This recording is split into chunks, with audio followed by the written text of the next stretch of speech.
Hey guys, today I want to share with you a story that is written by one of my very favorite authors. She is from Kentucky.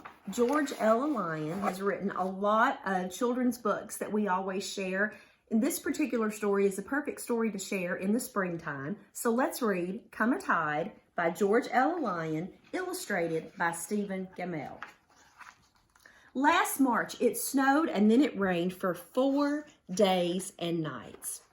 "It'll come a tide," my grandma said, and sure enough, when all the creeks rushed down to the river like kinfolks coming home, it did.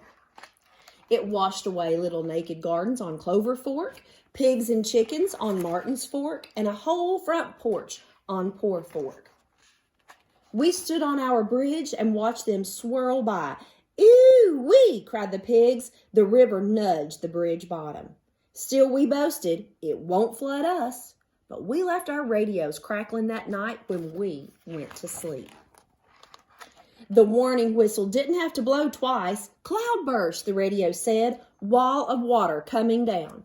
In 5 minutes, we'd jumped in our clothes and were outside, headed for the truck. "Did you hear the whistle? Do you want to go with us?" Mama called to our neighbor, Mrs. Mack. "Joe won't go till he finds his teeth, so I've put a pot of coffee on." "Did you hear the whistle? Do you want to go with us?" Mama called to the Canes across the street. "I can't catch Donald," John yelled back. "It's that duck," his mother hollered. "John has to save the one thing that swims. Don't stall on our account." "Did you hear the whistle? Do you want to go with us?" Mama called to Papa Bill next door. "I heard it, honey, but I've got me a boat and I'm aiming to find the oars." Rain came down like curtains as we drove up Grandma's hill. She fed us warmed-over biscuits and coffee stout as a post. Then she sent us to bed. When light flooded in and I was asleep, Daddy went out scouting. "Water up to the piano keys, but the house is solid. What do we do now?" "If it was me," Grandma said, "I'd make friends with a shovel." And we did. The Macks, the Canes, Papa Bill. Next day, everyone was shoveling. Soggy furniture and mud-mapped rugs made mountains in front of each house.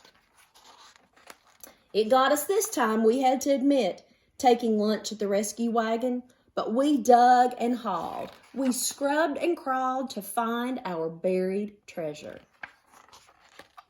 Now we'll be fine, except in the spring when the snow and rain come together. Then I'll hold my breath and hope Grandma won't say, "Children, it'll come a tide." By George L. Lyon. I think that's the perfect story for us to share right now, and I hope everyone has happy reading.